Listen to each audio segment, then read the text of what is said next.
parks, schools, restaurants, and more, Assembly Row gets high scores. We're a thriving city with so much to do on Boston Harbor in our view. Politics, cannabis, controversial stories, heroes, villains, who gets the glory? 50 plus languages in Somerville is spoken. Sanctuary city, there are no free tokens. History in Somerville stays alive. In All-American City, we won 3 times. Somerville connects. Welcome to another edition of Dead Air Live, the longest live running TV show in America and our audio podcast, Somerville Connects. Today we are graced with the director of Boston Neighborhood Network, Glenn Williams. Welcome, Glenn. Joanne, thank you so much. I appreciate that. The longest existing show. This is quite the honor, Joanne. Thank you so much. Or should I call you JoJo? I wanted to ask you if it was okay to call you. You can call me Joanne, but people know me as JoJo because it's easier to remember. But you can call me whatever you feel comfortable with. How's that sound, Glenn? That's fine. I have a baby sister named Joanne, so I probably, I won't forget your name, I don't think. Okay.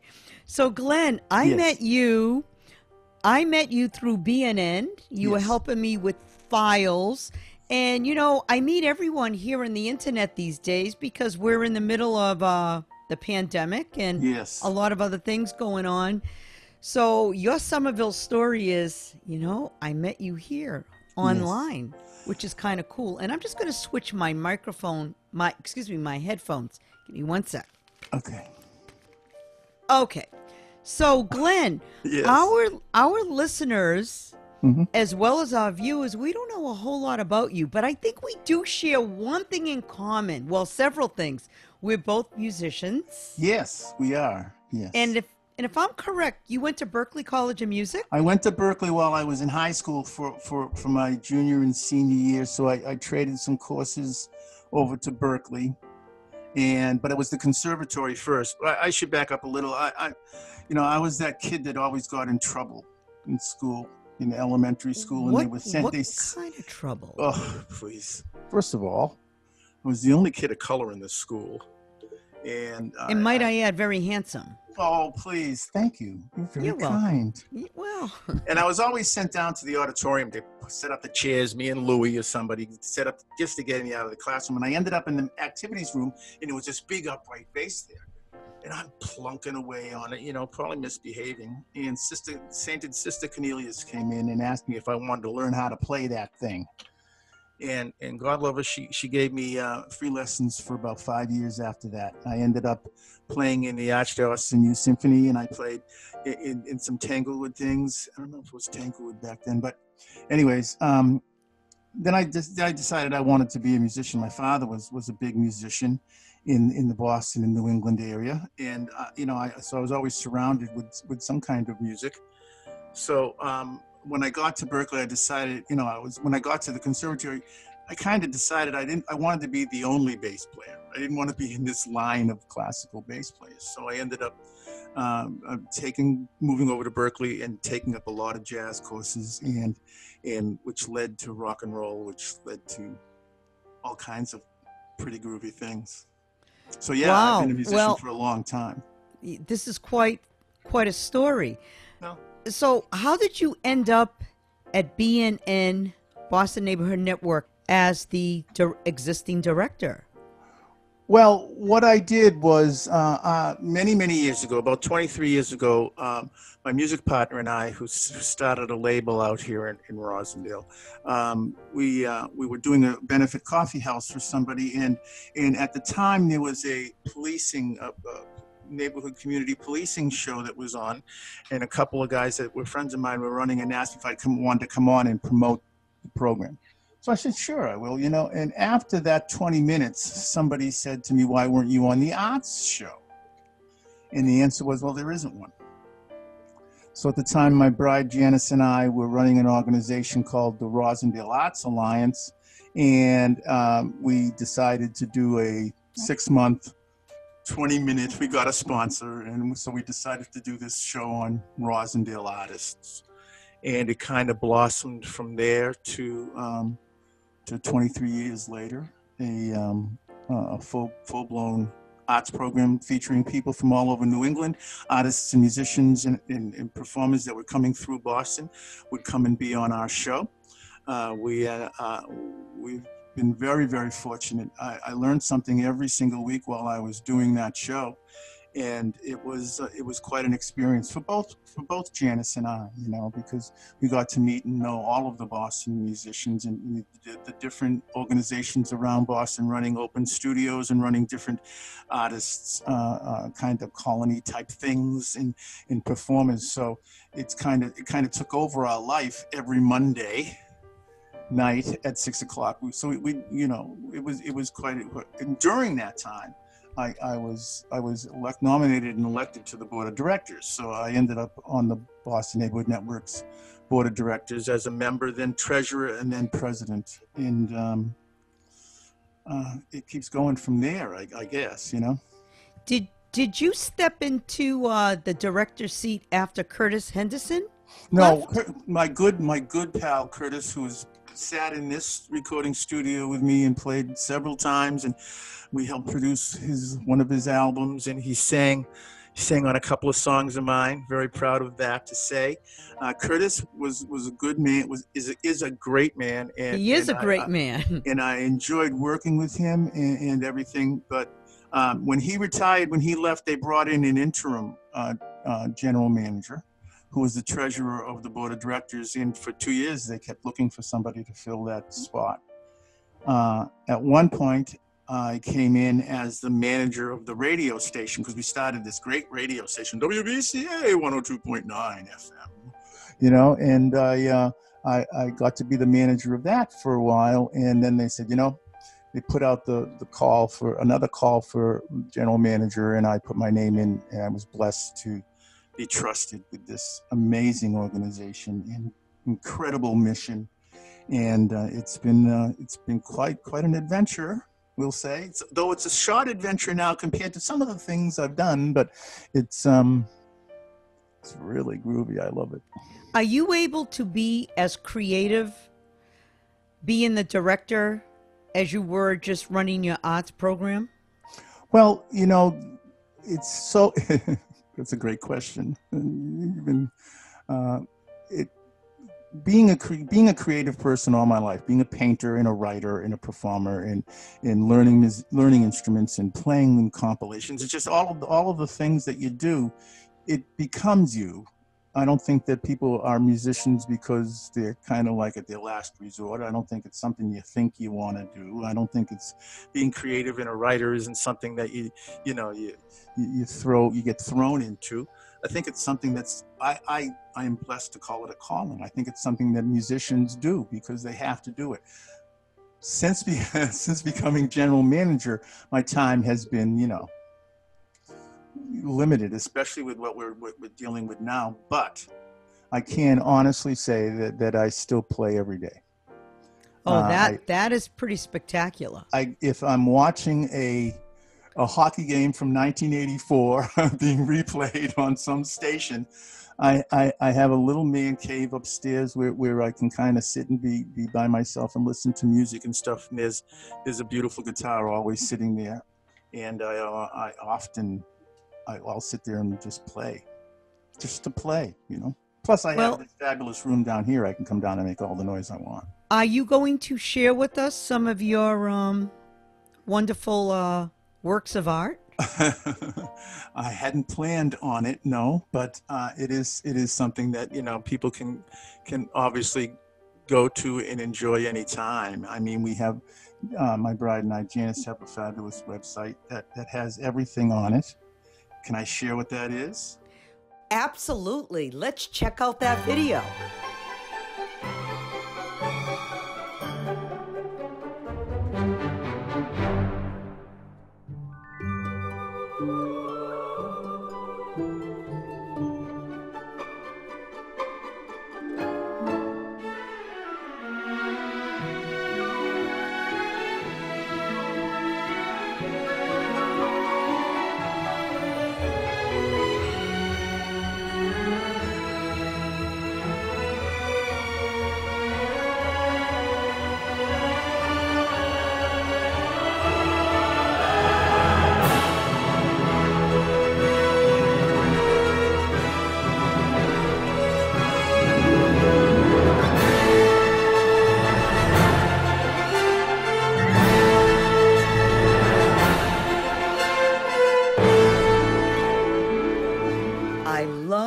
Media Gallery. Thanks for sharing. And what is your website that you and your bride have set up so we can...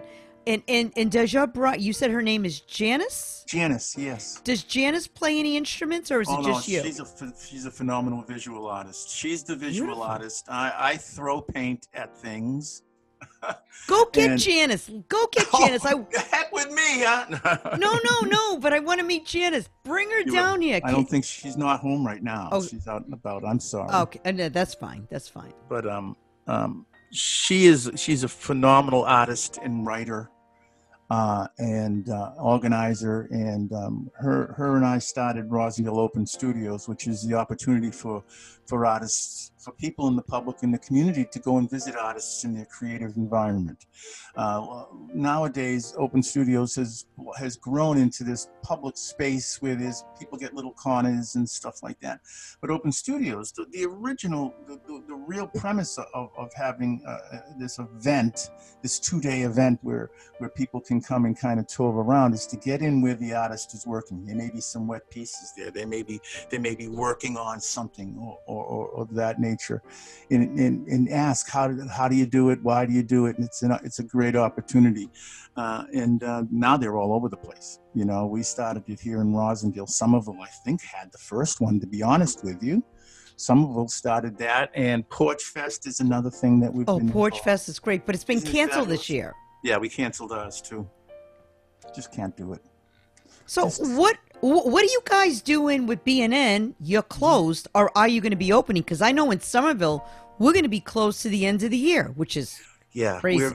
I'm very fearful, because I've been meeting closely with a lot of the producers. I sat in on a fabulous meeting with the producers group. We have a producers group here, and they wanted to kind of get me on the carpet for half an hour and kind of talk about where are we going with this. We've been closed. We need our studios, you know, and it turned into over an hour and a half of back and forth, so productive conversations and communicating with each other.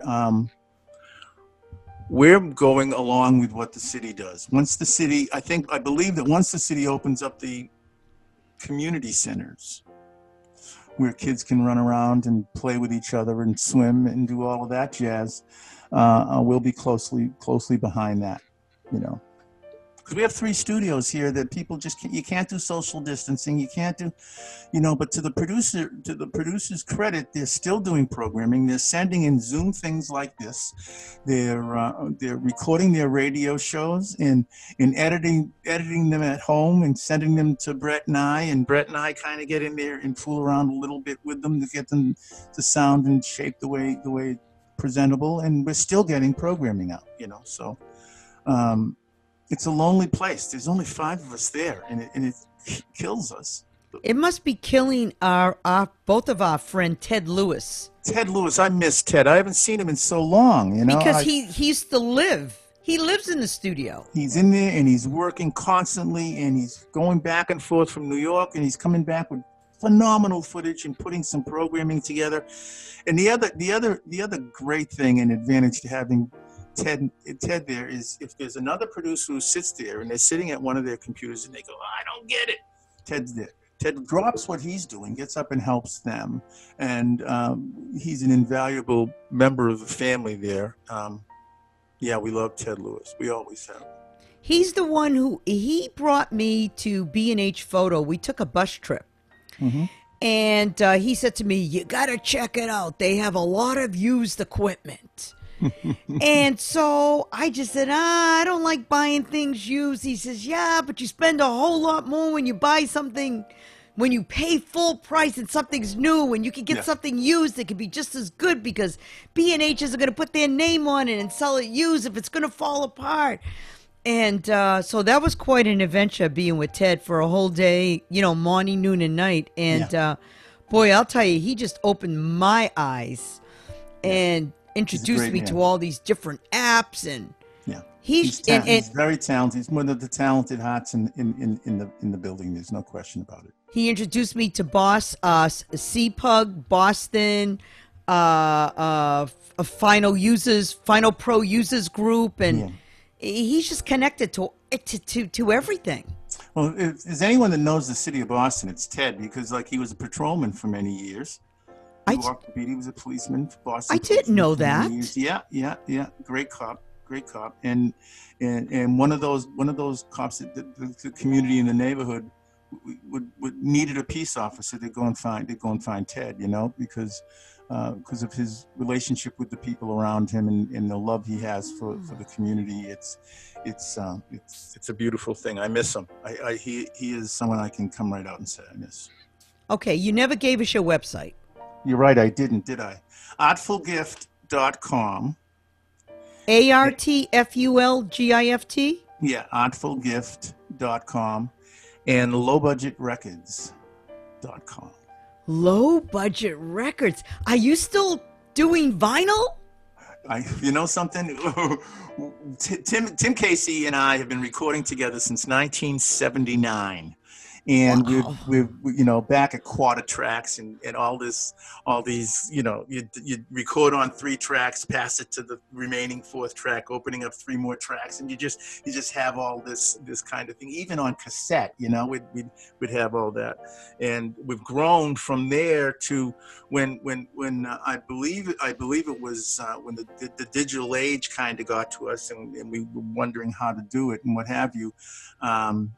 Pro Tools came out, but we were Mac guys, and they came up with a program called Digital Performer, which was kind of Macish, and we've been with that ever since. And it's an amazing thing. One of the things that we do is we do these compilations where we invite anybody that's worked in the studio to come and submit a couple of songs from the Beatles, from the Stones, from David Bowie, from Bob Dylan, from all of these guys, and we'd get these and make these huge compilations and then have a CD release party and donate some money to something, and it's kind of been the root. But Tim and I have been recording forever, and he's such a genius. He's really, really something. Were you involved with the album Boston Does the Beatles? No, that was a long time. That was I did a song on that album. Did you really? That did. That was an older group. That was Rat Days, wasn't it? Well, yeah, they picked certain artists around Boston that would, that I did You Can't Do That. I've got something to say that might cause you pain. I hear it. That's yeah. I have seen the album. In fact, it might be around here someplace. Do you dare me to pull it out? Yeah, go ahead. Go ahead. I don't know if I can find it. I haven't ripped it out of the vinyl. It's still packaged. Oh, don't open it. No, I'm not going to. Anywhere, just make sure you save that. Well, we don't do vinyl. We do we did CDs forever. And one of the things we did for a while was get a couple of vinyls, one for Tim and one for me. Because I have my turntable here and I put stuff on it all the time. Do you print vinyls with your low budget? No. No. Okay. No, we do DVDs because everything's in surround sound now. So we're doing a lot of 5.1 surround sound mixes, now 7.1 surround sound mixes. So we everything's on a DVD now, and I know kids are going, oh, just I want to download. Yeah, we do downloads too. You can get downloads of anything. But to sit in a room like this that's surrounded with speakers and listen to somebody do And Your Bird Can Sing or Bowie's. Oh, And Your Bird Can Sing. Can you sing? Yeah. I love that song. Can you just do a few bars? And Your Bird Can Sing.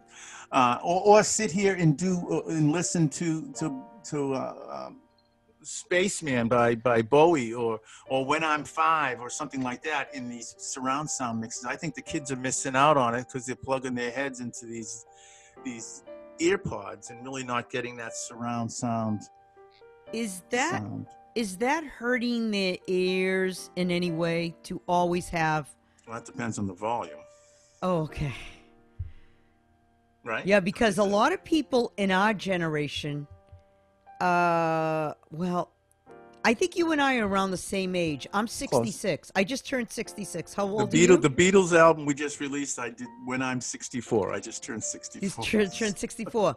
So people that blast their sound to crazy limits, they're going to be the ones having these Having problems, earpieces. sure, no Yeah, problem. they're going to be Yeah. having problems. Well, I got cats our age that went through Cats. the rock era and all of that stuff, who are having problems with their ears right now because of the volume that we played on stage. We didn't start plugging things into our ears till much later. I mean, you'd be down the Rat or the Channel or Cantones or something, and you'd be playing, and it'd be so loud that you felt you needed to feel it. Right. But as a bass player on stage, I can't tell you, I mean, the sound would be just so loud. So did you ever have any music that was aired on BCN or any of those stations? I never had any. I never did. Tim did. Tim had some stuff. Bert Mancini had some stuff. Of course, Mr. Kurt, who played with Pastiche, he was the Pastiche guy. I played bass in the background to some piece but not BCN. On the other stations after BCN got run out of Kenmore, yeah, I made a lot of college station stuff. But a lot of the feeling on my work, I like to think, moved in a lot of college scenes. And a lot of the compilations we've done and worked on are, believe it or not, getting a lot more sales over in Europe than they are here. So we're kind of, it's okay, Can we hear maybe a song or two of yours as well? Sure, absolutely. Okay, great. So you'll appreciate this story. Back in the day when I was going to Berklee College of Music, and I wanted to have my songs, my original songs, aired on BCN, the only way for me to get into the door, and I, of course, there are ways to be a lady, and I heard that a way to a man's heart is through his stomach. So I used to make amazing cheesecakes. So I would go into the radio station and with cheesecakes, and I found a DJ that would comply. His name was Carter Allen. Oh, I know Carter Allen. He's been on my television show. We've talked many times. Yeah. As a matter of fact, he came to my house for dinner, and my mother said, he looks very rock and rollish because he used to have the spiky hair, right? Yeah. But he used to play my stuff, which was kind of cool. And I even made it on MTV Basement Tapes. Nice. And that's a nice hook. And I came within less than 100 votes of winning, and my competition was on the West Coast. Yep. And recently, I was approached. I don't know the guy's name. He said, "No, you had one of the best videos ever to be on Basement Tapes." Yeah. But unfortunately, it was on 3/4 inch, and I could never find the 3/4 inch. I have no idea where it is, but that's kind of. I think that we can probably transfer it digitally for you if you find it. Really? Okay, Probably. if I find it. Oh, this is good to know. Yeah. So speaking of transferring digitally, Yeah. let's talk about all the different file formats that have changed over time. Why did I think you were going to bring that? Yeah, you want to get File closer to the Why did I think you were going to bring a because I'm an archive. I was the archivist for Dead Air Live, and I did have a 3/4 inch machine here, but I'm going to tell you, a lot of the footage from back in the 70s, it would go inside the tape player and it would disintegrate. Yeah, you'd get brown dust. Yeah, the emulsion from the tapes would just fall apart. But why don't you take us on a little journey for our listeners and viewers?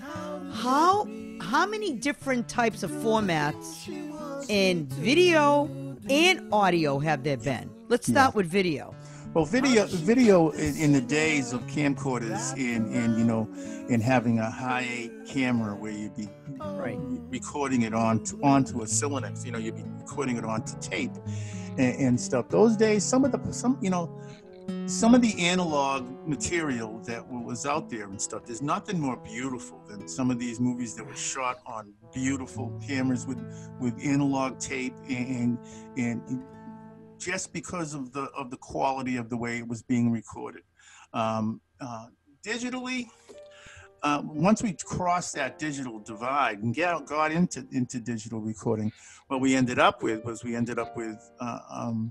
the opportunity and the ability to cut and paste And not that you couldn't edit with tape. You can edit with tape. Here's a tape machine, and you can cut these pieces up, like the old saying, it ended up on the editing room floor. But in the audio, in the recording studio, what originally was, the band would set up, and everyone would play, and it'd isolate the singer, and you'd play the song like you would in a live performance.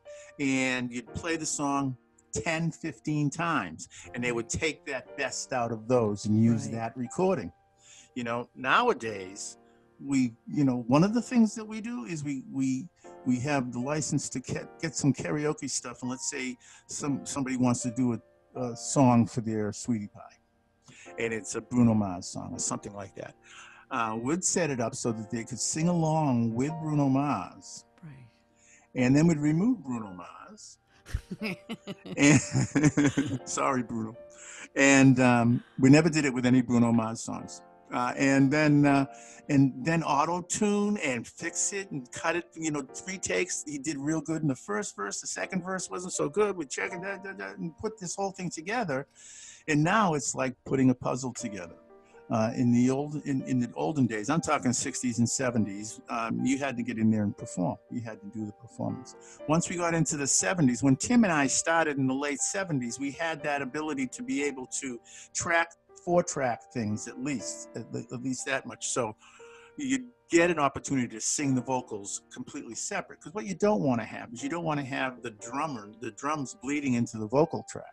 You want that to be as pure as possible. So we would save all of that for last. You'd do a guide track so everyone knew where you were in the song, but eventually that would be removed and somebody sing over that. Now in the digital age, it is the amount of tracks that I can do on my Big Mac here is endless, Back in the day, I had an 8-track studio where there was a 1-inch tape. Yeah. Then I had a 16-track studio, which had 2-inch tapes. Mm-hmm. And the 2-inch tapes were $250. Yeah. And you would get a half an hour's worth of music. Right. That blows my mind because would you ever transfer that stuff off of there and reuse the tapes? No, I kept all the original stuff on the tapes. Good, because it degenerates. The more you pass it around, the worse, it gets. So now it kind of blows my mind because all you need is a computer, and you have unlimited tracks. Whereas the Beatles, they worked with 4 tracks. Right. And later on, when they first started, they had to play those songs live in the studios, vocals and all. Didn't get to like the late 60s when they could kind of track things out. They were brilliant. Yeah, they were a talented bunch. They were a talented bunch. Yes. But, I was listening to the song. Went for my walk today, and I was listening to the song that Ringo Starr sang. No, no, no, no, da, no, no, no, no. It's about meeting some Columbia woman, and she gave him some pot, and he said he'd fall on the floor, and I went, I totally forgot about that song, and I was listening intensely to the lyrics, and I'm saying, how'd they get away with it? It's crazy. But anyway, back to the different formats. So yes. I'll take you on a little journey. Okay. I archived all the shows for Dead Air Live, or most of the shows that I could, and it went from a 1/2 inch, 3/4 inch. It went from mini DVs, D8 VHS, Super VHS, VHS, VHS, and then onto high, not high def, VHS, standard VHS, and right? There's all these different formats, right? And each one a little better than the one before. And then audio was, I remember everyone used to listen to the music on their Walkmans. Yeah. Well, first there was vinyl, and then there was those big cartridges. What were those cartridges called? That You're not talking about eight track. Yes, eight track. Thank you. 8-track cartridges. And then you went to CDs. Then the cassettes came out. Cassettes. Thank you. Cassettes would come out, and the problem with any of those kind of things was the compression of the music itself.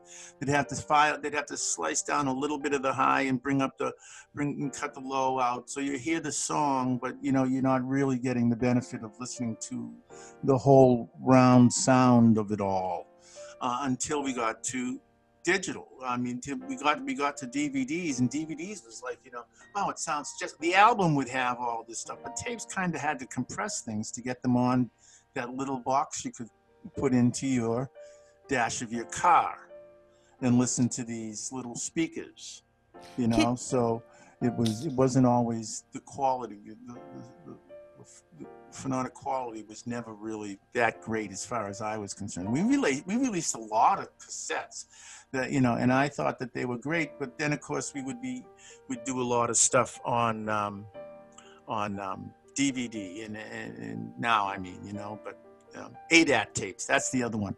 The other one is ADAT, which had an opportunity to digitally put the signal and the sound onto the actual tape. Now you'd have to play it in a certain kind of deck. You couldn't just throw them into any kind of decks, and those things were becoming very, very, very expensive in order to do. And then someone invented the CD.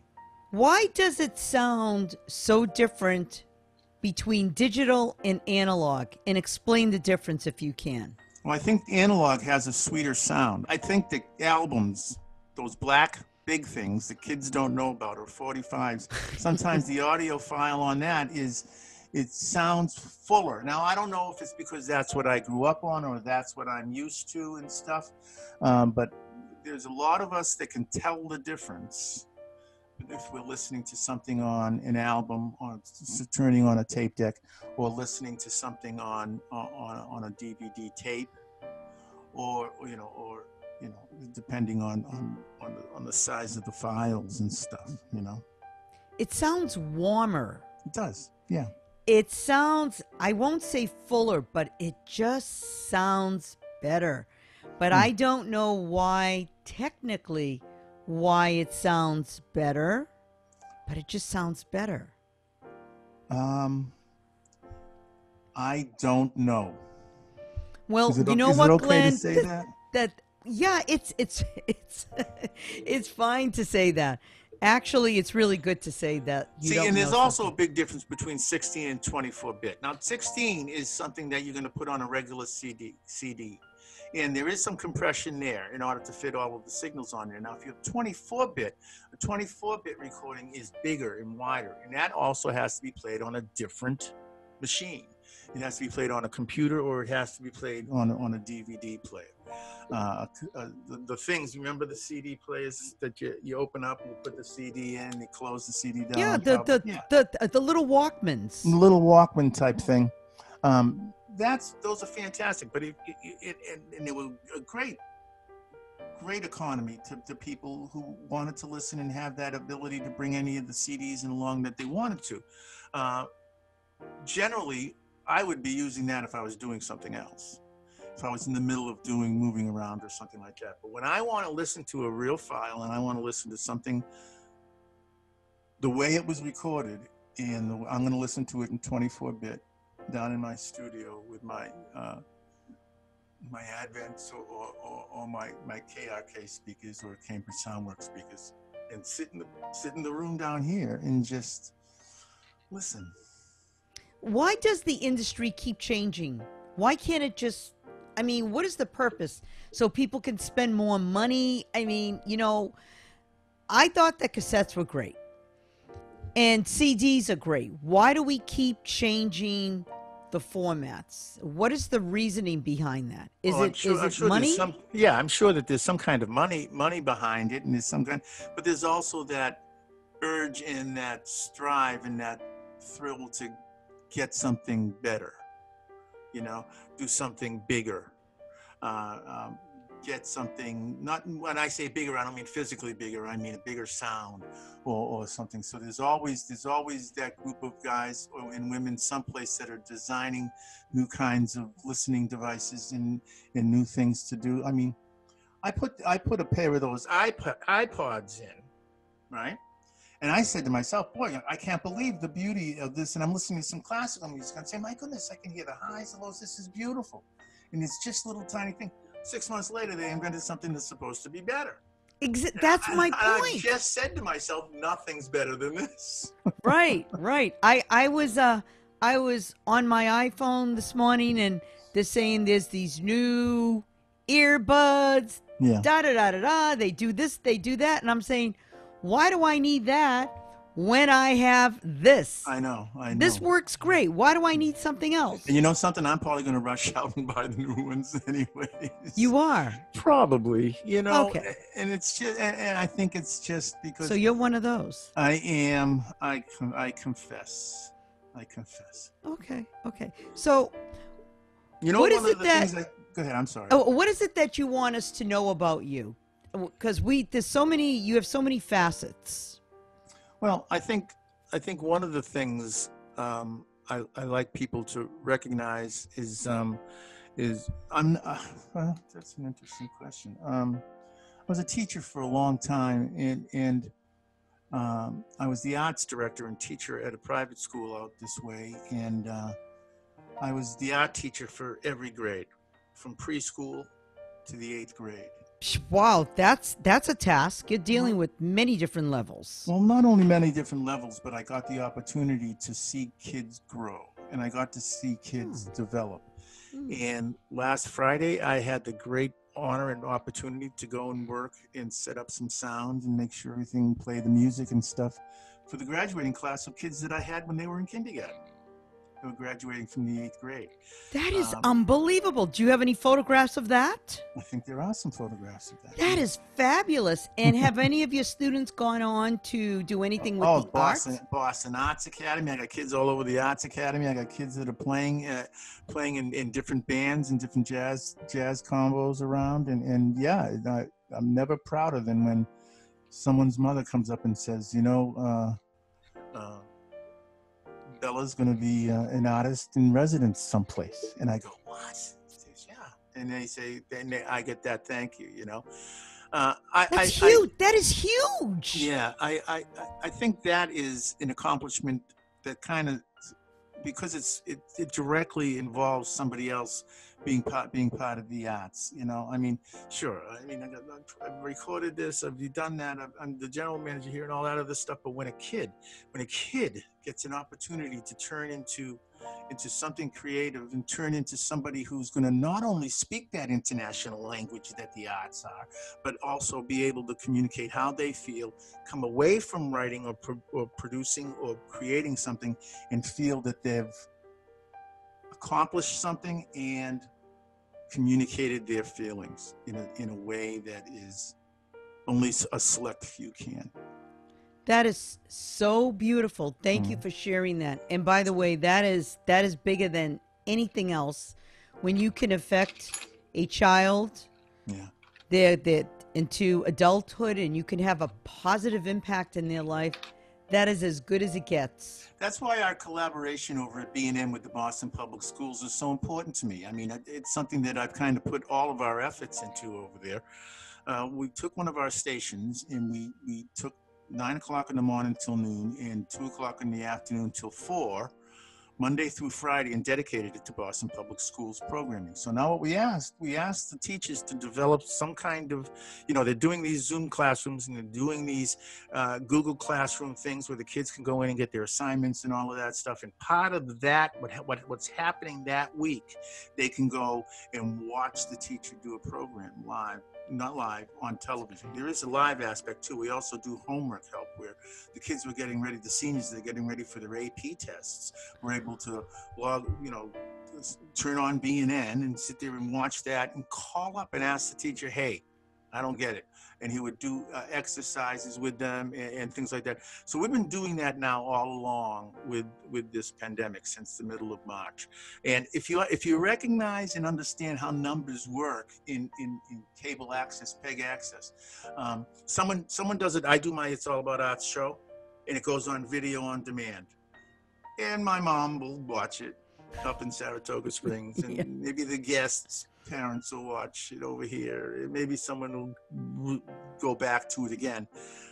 The pre-K classes, which they did once every week, have over 4,000 VOD hits. Now that means, and that tells me that the kids have come back to that program and watched the exercises and worked with the teacher on television. So, the fact that there's that much enthusiasm and then there's that kind of participation outside of our control, just because we put it up, just because you put it up doesn't mean someone's going to watch it. That's right. That they're coming back to see that kind of programming that makes you feel good too. You know that you're doing something, and these kids aren't losing out on something that they need.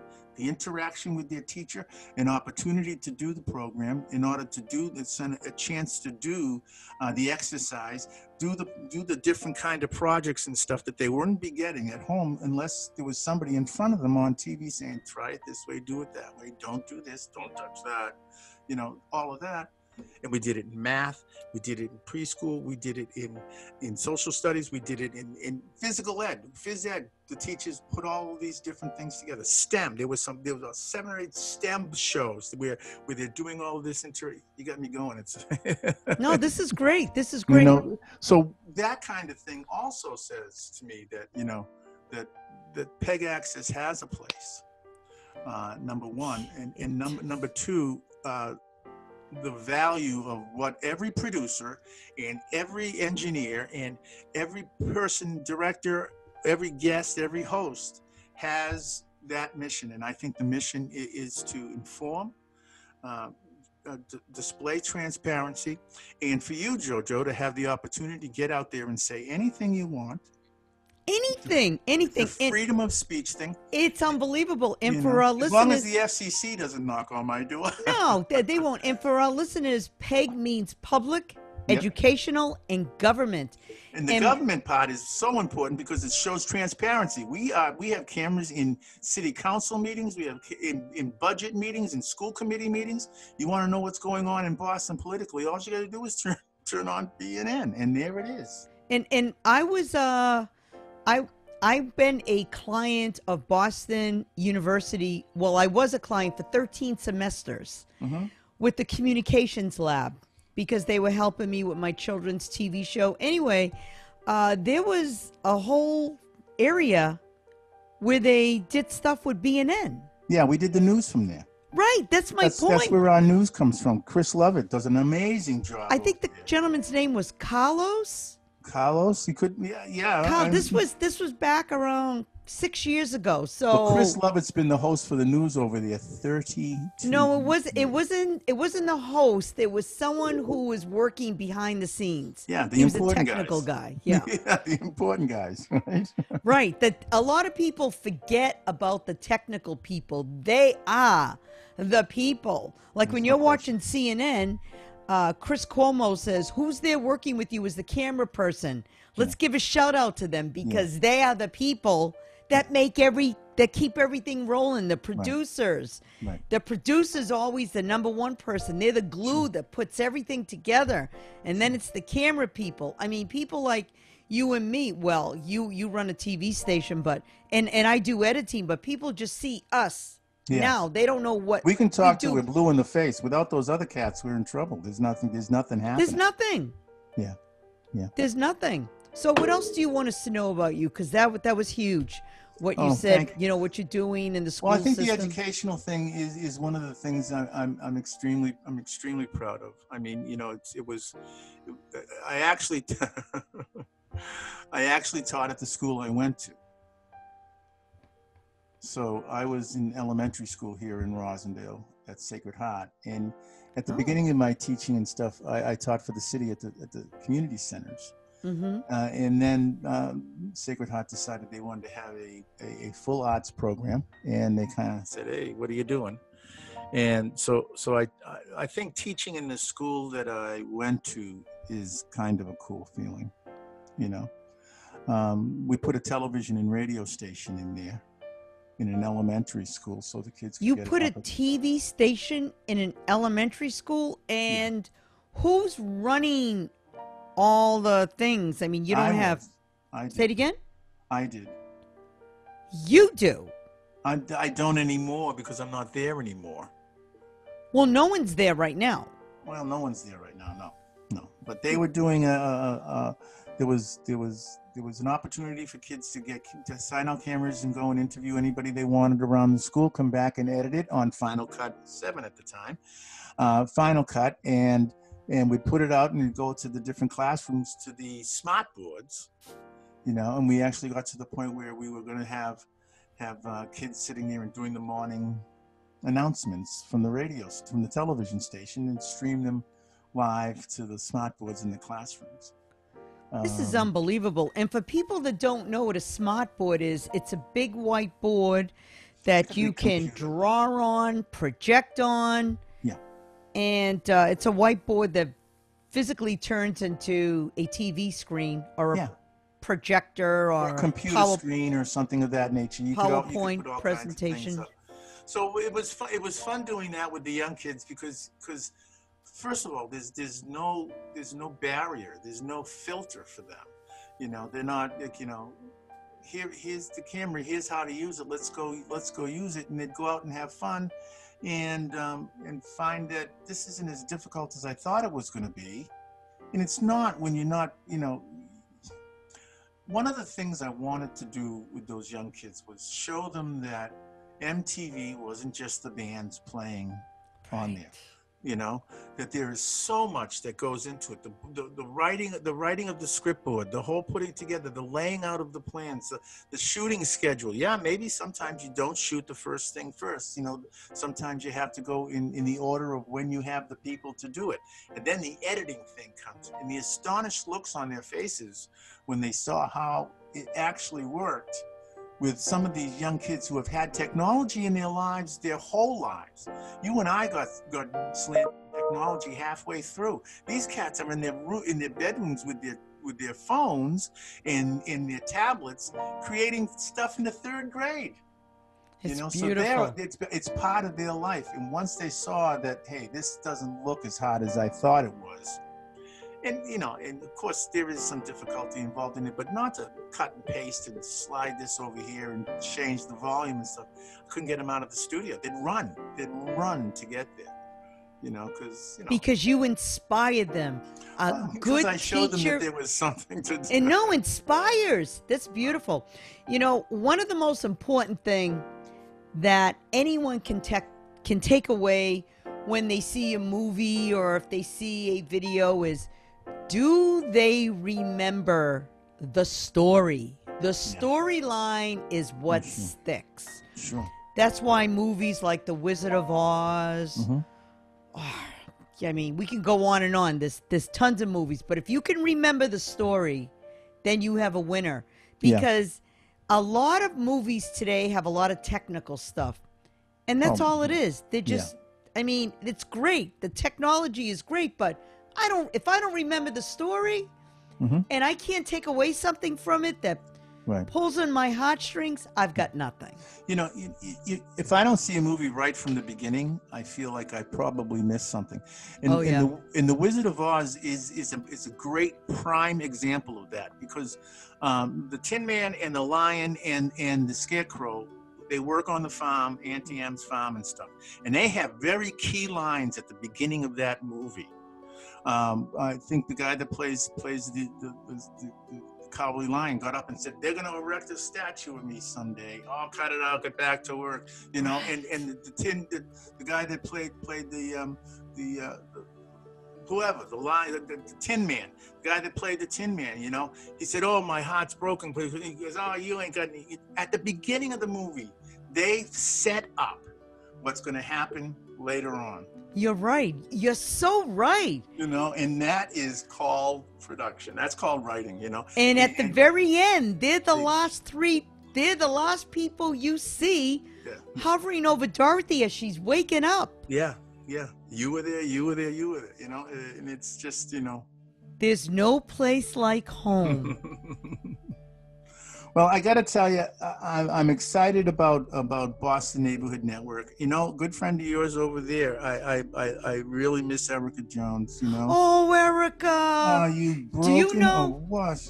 Do you know I gave her the name Peta, as in Petah, as in Peter Pan, Really? because she reminded me of Peter Pan. I'm flying, look at me way up high. Here I am, I'm flying. Oh, yeah. You know, Erica and I developed kind of a talking relationship because I was, when I became the radio guy and when I became a general manager, and we'd talk, and I'd go to her for advice. You know, am I doing this right? Is this what am I doing that? Or what have you? And we met at some of the conferences, and she actually pushed me to join to get elected to the Alliance for Community Media Board of Directors, which I'm on Really? now. So, oh, I love Erica. The New England, and I miss her now. She's down off of New York. Just I don't know what I know what she's doing, but it's. Well, she's with the woman that she loves. She's with her partner. There's no question about that. Yeah, she got a great job down there. But I hope. Wait. Erica, what job does Erica have? No. Erica didn't. Her partner. Oh, her partner. Okay. Yeah, but I'm really excited for Erica to get involved in PEG Access again, because number one, she has the heart for it, and she has the knowledge for it, and you can always trust what's coming from her. Right. So I hope that there's nothing but great things in her future. Oh, Erica, she's fabulous. Well, listen, we have had quite an adventure today, and I want to thank you. Already? I am so excited that I got a chance to meet you, hang out with you for this hour. Joanne, it's my pleasure. Thank you very much for inviting me. Glenn, you are delightful. I like seeing all your background with all the musical instruments. Very, very cool. Thank you very much. I'm gonna send Erica this interview when we finish. I'll say, Erica, look who I interviewed. Very cool. Okay. Glenn, thank you so much for joining us. But before we go, give us your website one more time. Okay, it's artfulgift.com and lowbudgetrecords.com. All right. You know where to find Glenn Williams. Absolutely. Thank you so much for joining us for another edition of Dead Air Live and Somerville Connects. Peace, folks. We'll see you at the next one. Bye for now.